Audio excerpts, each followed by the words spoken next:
मैं हूं आपके साथ स्मिता सिंह। बुलेटिन की शुरुआत करते हैं बड़ी खबरों के साथ। प्रदेश में मानसून ने पूरी तरह से दस्तक दे दी है, जिसको देखते हुए मुख्यमंत्री पुष्कर सिंह धामी ने सभी अधिकारियों को 24 घंटे अलर्ट मोड पर रहने के निर्देश दिए हैं और वहीं आपदा प्रबंधन विभाग ने कमर कस ली है। वहीं एडीजी लॉ एंड ऑर्डर ने बताया है कि एनडीआरएफ की 30 से ज्यादा टीमें अलग अलग स्थानों पर तैनात की गई है। साथ ही एनडीआरएफ की टीम भी काम कर रही है और वहीं स्थानीय पुलिस प्रशासन को भी 24 घंटे मुस्तैद रहने के निर्देश दिए गए हैं।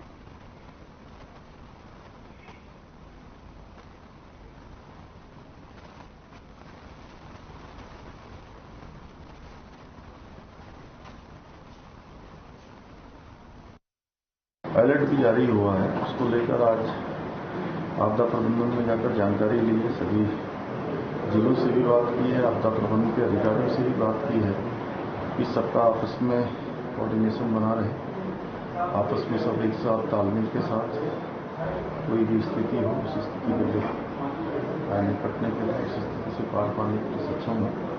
और जगह जगह रास्ते बंद हो जाते हैं और रास्ते खोले जाएं।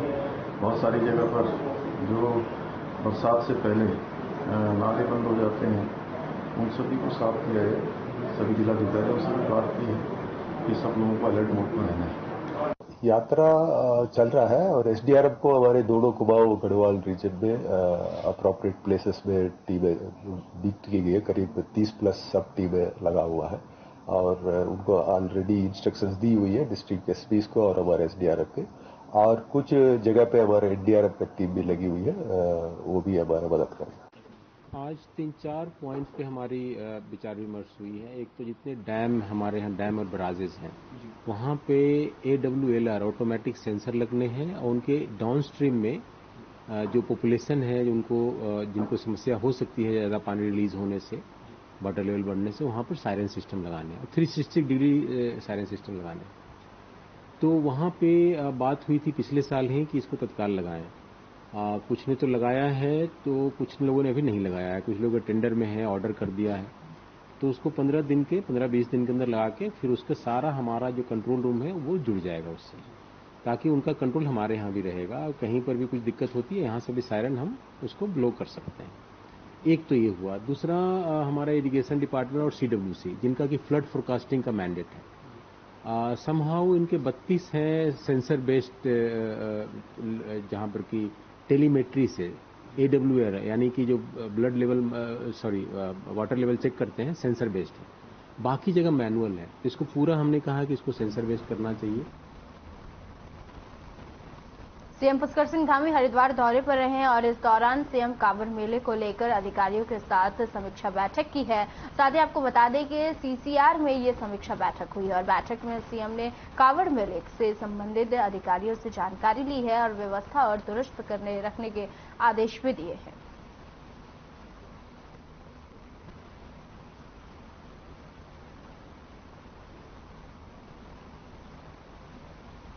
आपको बता दें खबर हरिद्वार से है, जहां सीएम धामी ने हरिद्वार का दौरा किया है और कांवड़ मेले को लेकर अधिकारियों के साथ समीक्षा बैठक की है और व्यवस्था को लेकर दुरुस्त रखने के आदेश भी जारी किए हैं।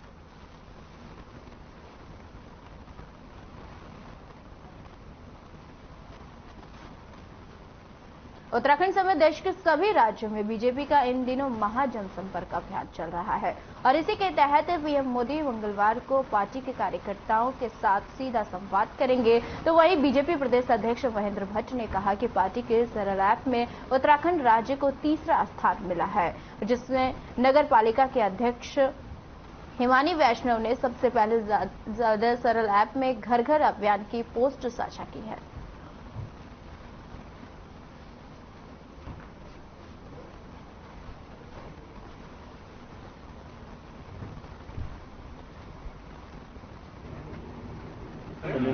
हमने कार्यकर्ताओं के विषय कार्यक्रम है, कार्यक्रम के विषय कार्यकर्ताओं को देते। एक विषय में और आपको बता दूं कि अभी हमारी उत्तराखंड की महिला मोर्चे की चमोली जिले की अध्यक्ष हिमानी वैष्णव वो सरल ऐप में सर्वाधिक पोस्ट डाउनलोड करने वाली घर घर संपर्क की कार्यकर्ता बनी है और प्रधानमंत्री जी से कल वो प्रश्न करेंगे। वो कार्यक्रम कल देहरादून के अंदर होगा। तो हर आयाम के कार्यकर्ता, जिस रूप में कुछ पूरे देश के अंदर ऐसे 10 कार्यकर्ताओं का चयन हुआ है जिन्होंने घर घर संपर्क को बहुत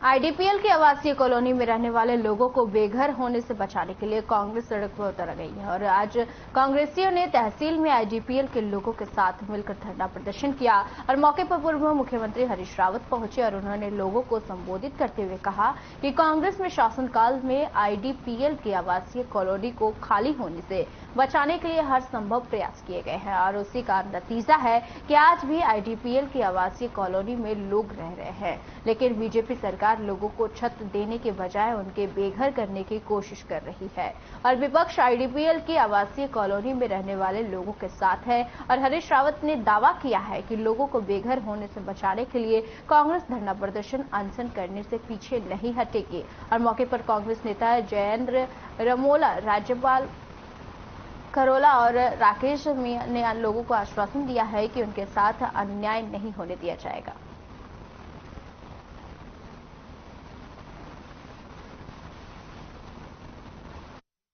क्या लगता है कि हम आईडीपीएल की जो संघर्ष समिति है उसके साथ हैं। कांग्रेस पूरी शक्ति के साथ उनके साथ खड़ी रहेगी और मैंने डीएम महोदया से बात भी की है कि भाई ये विड्रॉ करिए जो ये लाइट काटने का है और मुख्यमंत्री को सजेस्ट करिए कि वो संघर्ष समिति को बुला करके इस मामले का समाधान करें और मुख्यमंत्री से मैं आग्रह करने जा रहा हूं कि भाई आईडीपीएल का संचालन करने का निर्णय और यदि आप संचालन करने में असमर्थ हैं तो फिर इनको इनके जो वहाँ रह रहे हैं उन लोगों की समस्या का समाधान करिए, जो मांग उनकी है उसको स्वीकार करिए और बाकी जमीन का क्या उपयोग करना है वो ऋषिकेश के लोगों से बातचीत करें। अंतर्राष्ट्रीय मादक पदार्थ निषेध दिवस के मौके पर स्वास्थ्य सचिव राजेश कुमार ने वहीं स्वास्थ्य महानिदेशालय में विभाग के अधिकारियों को और कर्मचारियों को नशा मुक्ति पर शपथ दिलाई और इस दौरान उन्होंने कहा है कि नशा मुक्त उत्तराखंड को लेकर स्वास्थ्य विभाग पूरी तरह से अलर्ट है और इसी कड़ी में जन जागरूकता कार्यक्रम चलाए जा रहे हैं।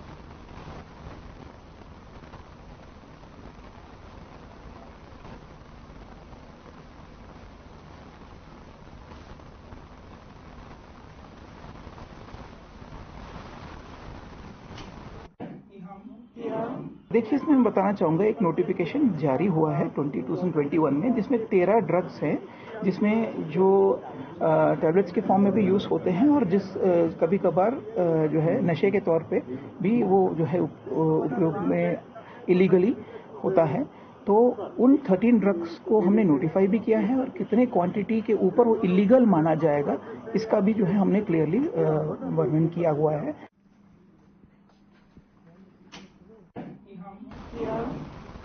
जल संरक्षण के लिए एमडीडी, होटल, मॉल, ग्रुप और हाउसिंग से लेकर सभी बड़े भवनों में रेन वाटर हार्वेस्टिंग के उपायों की जांच करेगा और बता दें कि प्राधिकरण के उपाध्यक्ष बंसीधर तिवारी ने बताया है कि जहां भी बारिश के पानी के संरक्षण के उपाय नहीं पाए जाएंगे वहां नोटिस के साथ जुर्माना लगाया जाएगा और उन्होंने यह भी कहा है कि इस प्रकार के भवनों में वर्षा के जल संरक्षण के लिए उपाय करना अनिवार्य है।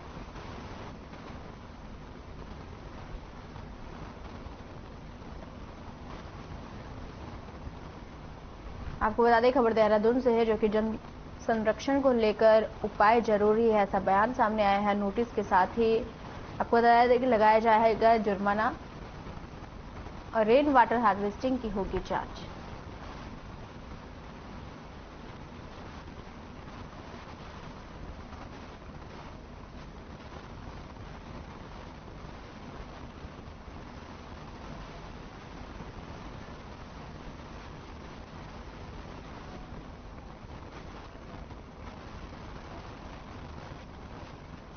खबर अल्मोड़ा से है जहां रानीखेत बाजार में औचक क्षेत्र वही भ्रमण के दौरान संयुक्त मजिस्ट्रेट जयकिशन ने कार से ले जा रही 20 पेटी अवैध शराब पुलिस के हवाले लगी है और दरअसल संयुक्त मजिस्ट्रेट बाजार क्षेत्र का औचक भ्रमण कर रहे थे और तो वहीं अंग्रेजी शराब की दुकान के बाहर वैगनार में शराब की पेटी डाली जा रही थी और इस पर संयुक्त मजिस्ट्रेट ने इसकी जानकारी लेनी चाहिए तो दुकान के कर्मचारी संतोषजनक जवाब नहीं दे पाए और कार में ले जा रही शराब के परिवहन संबंधी दस्तावेज भी नहीं दिखा पाए, जिस पर संयुक्त मजिस्ट्रेट ने पुलिस और आबकारी निरीक्षण को मौके पर बुलाकर कार और शराब की पेटियों को पुलिस के हवाले किया और कार्रवाई के निर्देश दिए हैं।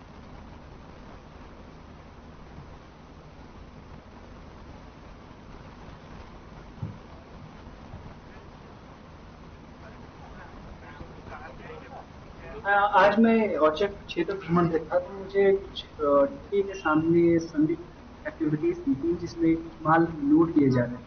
माल लोड करने वालों से जब मैंने पूछा कि ये माल कहाँ जा रही है तो मुझे सेटिस्फैक्टरी आंसर नहीं मिला। इस क्रम में मैंने वो माल जब्त किया है और पुलिस और तत्काल एक्साइज इंस्पेक्टर को बुलाया गया और इसकी विवेचना के लिए माल को दे दिया गया। उत्तरकाशी में आशाओं ने वहीं पेपर लीक की आशंका जताई है और जिसके लिए आशाओं ने सीएमओ और डिप्टी सीएमओ को पत्र लिखकर पेपर लीक की शिकायत की है और बता दें कि 23 जून को आशा फैसिलिटेटर की परीक्षा हुई थी और वहीं उन्होंने विशेष लोगों द्वारा पेपर तैयार कर लीक करने का आरोप लगाया है। साथ ही उन्होंने विभाग के उच्च अधिकारियों से भी मामले को संज्ञान में लेने की अपील की है। साथ ही आपको बता दें कि उन्होंने दोषियों के खिलाफ सख्त कार्रवाई की मांग की है। वहीं मामले पर संज्ञान लेते हुए डिप्टी सीएमओ ने 5 सदस्य की जांच समिति बनाई है और उनसे 3 दिन के भीतर जांच रिपोर्ट की मांग की है।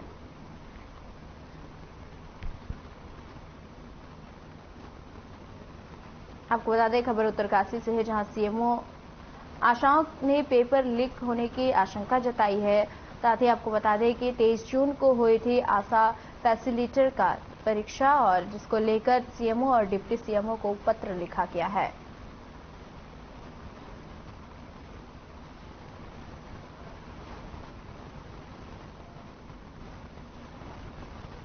राजधानी देहरादून में युवरानी महेंद्र कुमारी 18वीं राष्ट्रीय एथलेटिक्स चैंपियनशिप का आयोजन किया जा रहा है और एथलेटिक चैंपियनशिप का उद्घाटन पूर्व केंद्रीय मंत्री और कांग्रेस के राष्ट्रीय महासचिव भंवर जितेंद्र सिंह ने किया है और देहरादून के परेड ग्राउंड में पूर्व सांसद और खिलाड़ी स्वर्गीय युवरानी महेंद्र कुमारी के स्मृति में आयोजित इस प्रतियोगिता में देश के राष्ट्रीय और अंतर्राष्ट्रीय स्तर के खिलाड़ी प्रतिभाग कर रहे हैं। 2 दिन तक चलने वाले इस प्रतियोगिता में 30 साल से लेकर 105 साल तक के उम्र के खिलाड़ी भी भाग ले रहे हैं जो कि अलग अलग प्रतियोगिताओं में अपना जौहर दिखा रहे हैं। आपको बता दें कि इस तरह के आयोजन से राज्य में खेल का विकास होगा और खिलाड़ियों का भी मनोबल बढ़ेगा।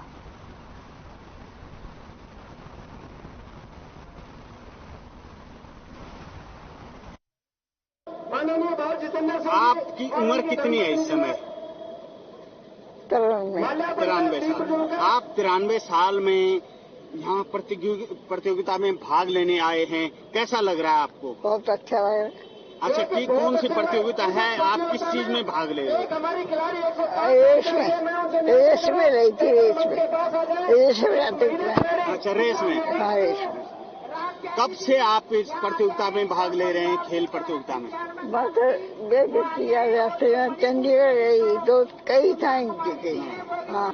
आपका नाम? भी अनुसुईया। कहाँ से आए हो आप? आप कौन से राज्य से आए हो? जावलिन, हाँ। Discus throw, shot put. अब उम्र कितनी है आपकी इस समय? मैं तेलंगाना। कितने साल से भाग ले रहे हो आप इसमें? 70 एज ग्रुप 70। यहाँ पर पहली बार आए हैं। बाकी मैं थ्रू आउट इंडिया यहाँ नेशनल भी खेला हूँ, सिंगापुर में वॉकिंग करता हूँ, रनिंग करता हूँ, शॉर्ट पुट करता हूँ, डिस्कस थ्रो करता हूँ और अच्छा फिट रहते हैं। और इस उम्र में भी हम यंग हैं। अगर हम आपको कोई मुझे बूढ़ा बोलता है तो हमको गुस्सा लगता है, हम 70 ईयर्स यंग बोलते हैं। बाकी हमें यहाँ पर बहुत खुशी मिलती है, माहौल बहुत अच्छा है। ये देहरादून बहुत अच्छा चीज है, पब्लिक बहुत अच्छे लोग हैं, अच्छा माहौल है और यहाँ पर आके बहुत खुशी मिली है। हरियाणा की टीम शॉर्ट में BS मंच के बाईं ओर खड़े हो जाए। पूरा नाम? कहाँ के रहने वाले हो? मैं लखवाड़ के रहने वाला हूँ, हरियाणा पंजाब तत्काल से पंजाब के पीछे दिल्ली, दिल्ली के बाद असम में भाग लेने आए। हाँ कब से ये प्रतियोगिता में भाग ले रहे हैं आप? दिल्ली के बाद असम, 55 प्लस, उत्तराखंड, जब मैं 55 प्लस उत्तर प्रदेश, स्टेज पर ले रहा हूँ। महाराष्ट्र, कौन कौन सी प्रतियोगिताओं में? जम्मू कश्मीर, गुजरात, मैंने पश्चिमी बंगाल, एथलेटिक्स, हिमाचल, राजस्थान, रेस राजस्थान और खान के मिशन के रेस है। हमारे समिति के मेंबरों से निवेदन कि वो भी राजस्थान की टीम में शामिल हो जाएं। समिति के हमारे जो मेंबर्स हैं। खबर कोटद्वार से है, जहां जनपद पौड़ी पुलिस ने चोरी हुए खोए हुए 61 मोबाइल फोन को सोमवार को कोटद्वार में उनके मालिकों को सुपुर्द कर दिया है। और एडिशनल एसपी शेखर चंद्र सोयाल ने जानकारी देते हुए बताया है कि जनपद पौड़ी के साथ ही यूपी के बिजनौर जनपद के कई लोगों ने पुलिस के पास शिकायत दर्ज कराई थी कि उनके मोबाइल कहीं खो गए हैं, और जिस पर पुलिस टीम द्वारा लगातार इस पर काम किया जा रहा था। और इसी क्रम में 13 लाख की कीमत वाले 61 मोबाइलों को उनके मालिकों को सुपुर्द कर दिया गया है।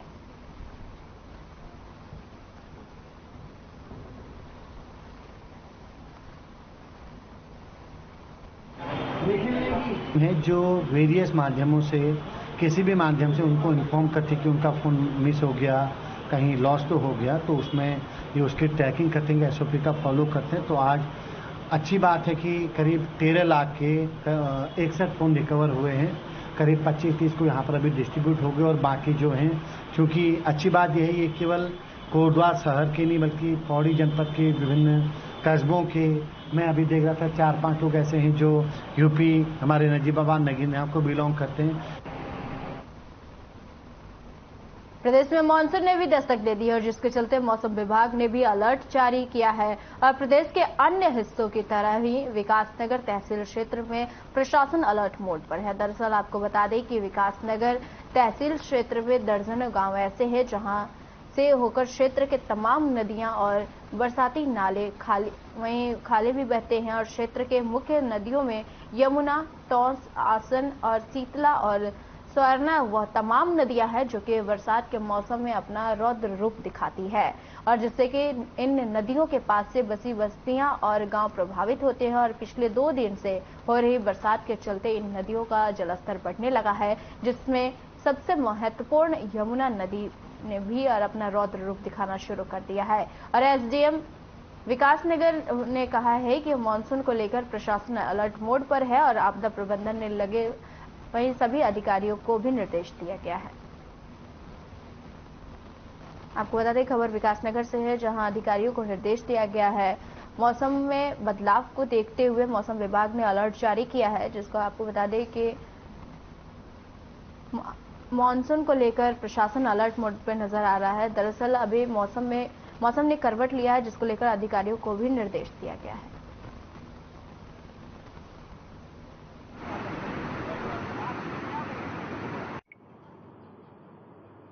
अभी जो मानसून की शुरुआत हो चुकी है, तो इसको लेते हुए जो पूर्व की तैयारी थी जिलाधिकारी महोदय के निर्देश पे वो कर ली गई है। हमारी 8 बाढ़ चौकियाँ इस समय एक्टिवेट हैं। तहसील में हमारा कंट्रोल रूम बनाया गया है और उसके साथ साथ जो विभिन्न विभागों को साथ लेते हुए एक IRS सिस्टम जो बनाया गया है उसका वो भी एक्टिवेट कर दिया गया है। जैसे ही कोई अगर चेतावनी जारी की जाती है सभी को अलर्ट मोड में रहने के लिए कहा गया है और सभी लोग अपना फोन भी स्विच ऑफ कोई भी व्यक्ति नहीं करेगा और सभी लोग अलर्ट मोड पर रहेंगे। ये निर्देश जारी जिलाधिकारी महोदय की तरफ से कर दिए।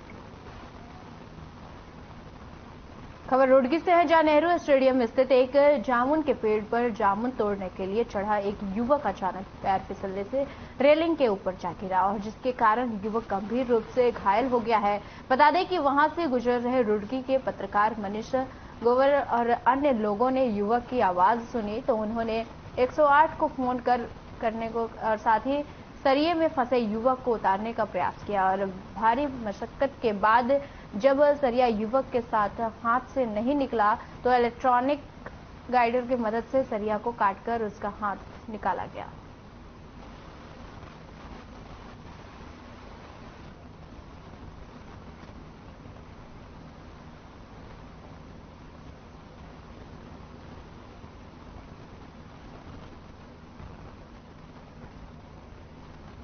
तो आज सुबह में जब नेहरू स्टेडियम की तरफ से निकल रहा था, अचानक एक युवक जो तीसरी मंजिल पर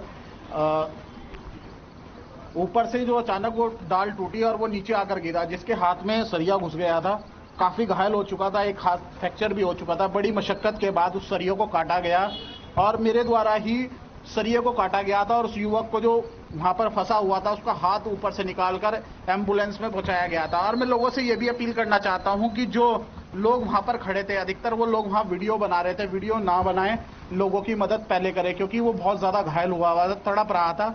आप देखते हैं उपचार के लिए रुड़की सिविल हॉस्पिटल भेजा गया है। मैं भी मौके पर जाऊंगा और देखूंगा उनके। उधम सिंह नगर में लगातार गुलदार का आतंक बढ़ता जा रहा है और गुलदार ने जिले भर में 2 जगह लोगों पर हमला बोला है। जहां एक घटना में जसपुर कोतवाली क्षेत्र में खेत से चारा लेने आई महिला को गुलदार ने अपना निवाला बना लिया, तो वहीं दूसरा मामला बाजपुर क्षेत्र में एक कार पर गुलदार ने हमला बोल दिया। आपको बता दें कि 1 घंटा में 45 वर्षीय कमलेश देवी खेत पर घास काटने आई थी, जबकि इस दौरान महिला पर गुलदार ने हमला कर दिया, जिसमें महिला की मौके पर मौत हो गई। और वहीं घटना से इलाके में दहशत का माहौल है और घटना की सूचना पर पुलिस बल मौके पर पहुंची और इस दौरान प्रशासनिक अधिकारियों को ग्रामीणों के आक्रोश का सामना भी करना पड़ा। आपको बता दें कि गुस्साए ग्रामीणों की माने तो गुलदार क्षेत्र में कई घटना कर चुका है, लेकिन वन विभाग कोई कार्रवाई नहीं कर रहा है।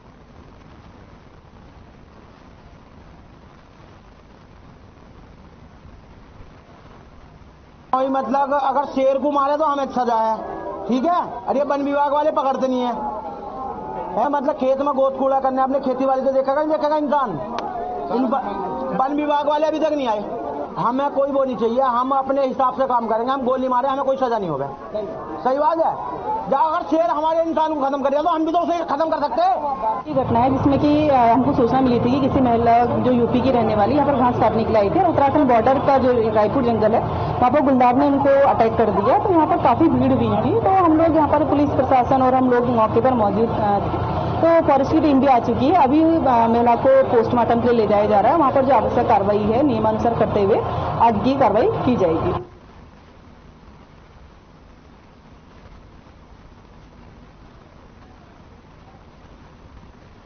उत्तराखंड में जल्द ही यूनिफॉर्म सिविल कोड का ड्राफ्ट कमेटी सरकार को सौंपी जाएगी, जिसके बाद यहां कहा जा रहा है कि उत्तराखंड जल्द ही इसको लेकर लागू करेगा और उत्तराखंड पहला राज्य होगा। लेकिन यूनिफॉर्म सिविल कोड को भी लेकर आपको बता दें कि उत्तराखंड में राजनीति गर्मा गई है। उत्तराखंड के पूर्व मुख्यमंत्री और कांग्रेस के वरिष्ठ नेता हरीश रावत ने बीजेपी पर आरोप लगाया है कि यह सिर्फ 2024 के लोकसभा चुनाव में लोगों का ध्यान भटकाने के लिए यूनिफॉर्म सिविल कोड का मुद्दा उछाला जा रहा है। और इस पूरे मामले पर हरीश रावत ने केंद्र से लेकर उत्तराखंड बीजेपी को भी घेरा है और हरीश रावत ने यह भी कहा है कि प्रदेश में और देश में महंगाई, भ्रष्टाचार और बेरोजगारी चरम पर है। हरीश रावत का कहना है कि बीजेपी को इस बात का जवाब देना चाहिए कि क्या इस देश में अलग अलग यूनिफॉर्म सिविल कोड बनाए जाएंगे यूसीसी के मामले में। और हरीश रावत के आरोपों पर बीजेपी प्रदेश उपाध्यक्ष सुरेश जोशी ने कहा है कि जब भी देश के हित की कोई बात होती है तो कांग्रेस विरोध करने लगती है।